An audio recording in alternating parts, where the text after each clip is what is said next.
Hello, Assalamualaikum. My name is Ahmad and this is Tausug 101, Learn Sinug in Anything Tausug. Today, we are going to learn 30 new words in Bahasa Sūg that you should know as a beginner.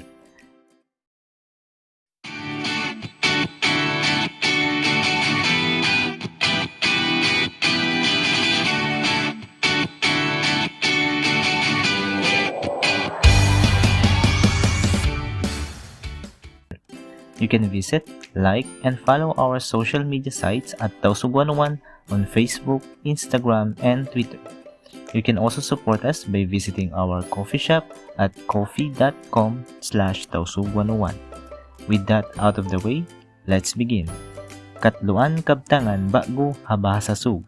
30 new words in Bahasa Sūg that beginners should know. First is the word uno. Uno. In English, what? We use this word when asking about an object. If the object is near to you, you say, uno ini. Uno ini. If it's a bit far from you, you say, uno yan. Uno yan. If it's farther still, you say, uno yadtu. Uno yadtu. Uno, uno ini, uno yan, uno yadtu. Hawnu. Hawnu. Where? You can also say, Hawnu kau. Hawnu kau. Where are you? Next we have Hisiyu. Hisiyu. Who? Or you can say, Hisiyu kau. Hisiyu kau. Who are you? Then we have the word Ngān. Ngān. Name.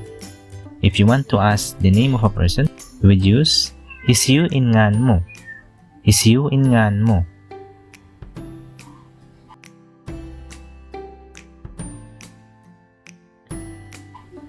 Next we have Kari kau. Kari kau. Come here. Sūng na.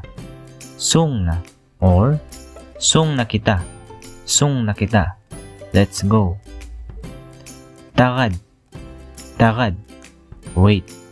You can also say, Tagad kau. Tagad kau.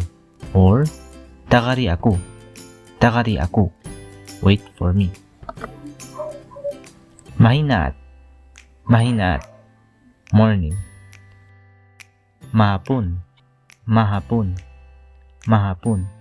Afternoon. Kāhapun. Kāhapun. Yesterday. Kunsuwm. Kunsuwm. Tomorrow. Bihayaun. Bihayaun. Or Bihayaun. Bihayaun. Or Bihayaun. Bihayaun. Today. Adlaw. Adlaw is day. Adlaw ini. Adlaw ini. This day. Duwm. Duwm. Duwm. Night or evening. Duwm ini. Duwm ini. This evening. This evening or tonight. Then we have Pilasiyn. Pilasiyn. How much? Sin means money. Sin. Mahalga. Mahalga. Expensive. Maluhay. Maluhay. Maluhay. Cheap. Maluhay can also mean easy.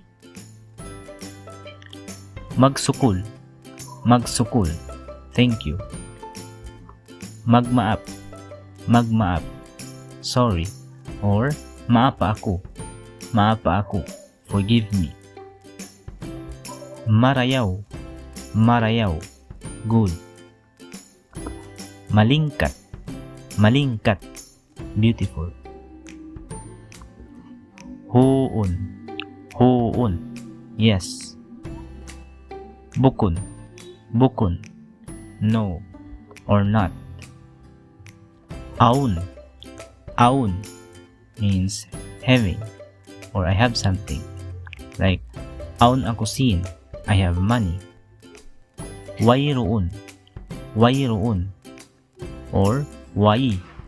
Wai means nothing. You have nothing. Example, Wayruun ako sin. Wayruun ako sin. I have no money. Hiyapdi ako. Hiyapdi ako. I'm hungry. Iyuhaw ako. Iyuhaw ako. Iyuhaw ako. I'm thirsty. Kumaun kita. Kumaun kita. Let's eat. Minum kita. Minum kita. Let's drink. Makan sub aku. Makan sub aku. I'm full. And that is all. So we learned 30 words and phrases in Bahasa Sūg that a beginner should know. So hopefully, if you learn these words, you'll be able to speak or understand at least the conversations in Bahasa Sūg. If you enjoyed watching this video or you learned something here, please leave a like or leave a comment below. If you know someone who would benefit from this video, please share this video to them, to your friends. And don't forget to subscribe. Thank you. Again, this is Ahmad saying Magsukul, salam kasilasa.